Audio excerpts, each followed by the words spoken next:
just a little bit of a review of what you've learned. And this is like really great for the first night.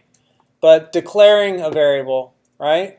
And so when we declare a variable inside of a bracket, you know, whatever like that, we use the short operator, right? Z equals 17. I could do Z plus X here, because those are both ints, so I could add those. And so now I'm adding 17 plus whatever got passed in, and then I'm printing out the string. But when we declare variables, always use the short declaration operator inside, only works inside curly braces, inside brackets. And then if you're going to declare something outside, you want it to be available to the whole package.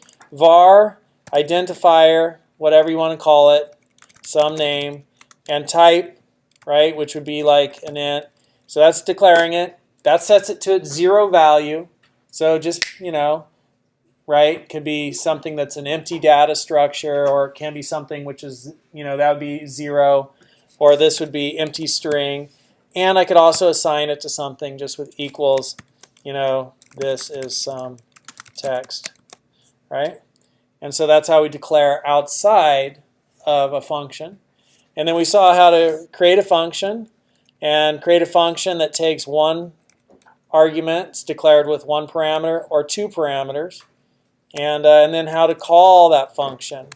And when we have no parameters, like if this function had no parameters, right, then we still need the parens when we call that function, just because, hey, I know parameters go there and this one takes none, right? Whereas if we have the parameters, then when we have the parens there and we call that function, execute that function, we pass in the parameters.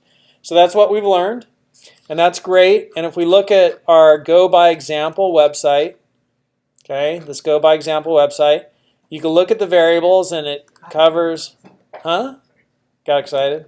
It covers some of this, right?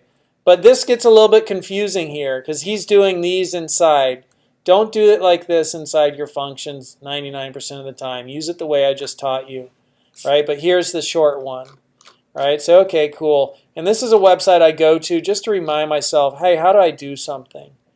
And so different data structures and things like that, we'll look at those as we come across them. Do you guys want to jump into the web and start seeing web stuff?